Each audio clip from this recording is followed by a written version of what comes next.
Hello everyone, welcome back to our channel, Your Guidance Counselor.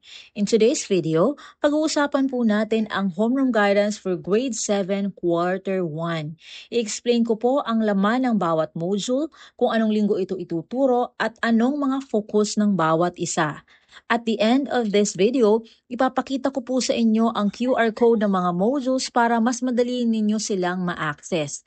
Mayroon din po akong inihandang QR code ng HGMELX para may gabay kayo sa mga competencies. Kung gusto niyo rin po ng PowerPoint presentation copy ng discussion na ito, pwede niyo po akong i-message sa aking FB page na Your Guidance Counselor. At syempre, huwag kalimutang mag-subscribe sa ating YouTube channel para updated kayo sa mga susunod nating upload. Ang unang module po natin ay ang Module 1 or My Study Plan, My Guide.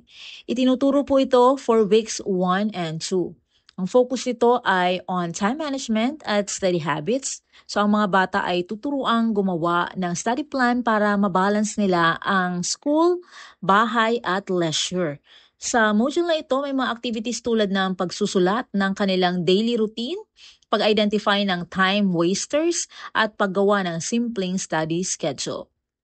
Ang goal po nito ay matulungan silang ma-realize na kapag maayos ang paggamit ng oras, mas nagiging productive at mas less ang stress. Pangalawang module ay ang Module 2, The Better Me para sa weeks 3 and 4. Dito nakafocus tayo sa self-discipline at child's rights with limitations. Ipapa-reflect natin sa mga bata ang mga sitwasyon kung saan sila nagkontrol ng sarili nila at bakit importante ang self-discipline. Kasama rin dito ang discussion tungkol sa mga karapatan ng mga bata, pero ipinapakita rin na bawat karapatan ay may kaakibat na responsibilidad at limitasyon. May mga creative outputs gaya ng paggawa ng poster o slogan para ipakita ang kahalagahan ng discipline. Ang layunin nito ay makita ng mga bata na ang self-discipline ay susi para maging responsible at respectful na tao. Sa weeks 5 and 6, ang lesson naman ay Module 3 or Embracing Uniqueness.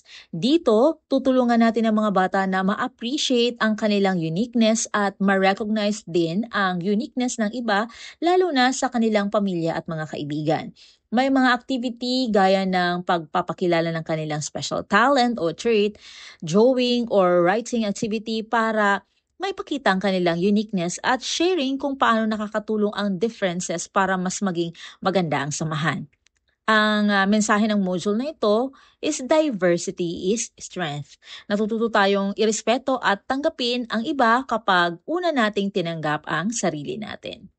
And finally, sa week 7, for quarter 1, ang gagamitin ay Module 4 or the title of the module is Hello, My Future Self. Ito na po ang career focus module kung saan ang mga bata ay mag-iisip kung ano ang kanilang gustong maging sa future. Ituturo natin ang mga factors na dapat i-consider sa career planning tulad ng interest, skills, values, family support, at opportunities. Activities include writing their dream career, listing reasons why, at reflection kung saan nila nakikita ang sarili nila after 10 years. Ang purpose nito ay ma-introduce sa kanila ang early career awareness at para guided na rin sila habang tumatanda. So, quick recap po tayo. Ang weeks 1 to 2 is Module 1 or My Study Plan, My Guide. This is about study habits and time management. For weeks 3 and 4 is Module 2, The Better Me, which is all about self-discipline and child's rights. For weeks 5 and 6, we have Module 3, which is entitled Embracing Uniqueness, or this is about respect for uniqueness and diversity. And for weeks 7, we have Module 4, or the title of the module is Hello, My Future Self, which is about career awareness and planning. Lahat ng modules na ito po ay aligned sa Homeroom Guidance most essential learning competencies. Kaya don't worry kasi may competencies tayong sinusundan. Ito na po yung QR code ng mga modules para ma-download ninyo. So, i-scan nyo lamang ito gamit ang inyong cellphone para ma-access nyo po agad. At gaya ng promise ko kanina, ito rin po ang QR code ng HGMELX para may gabay kayo sa competencies.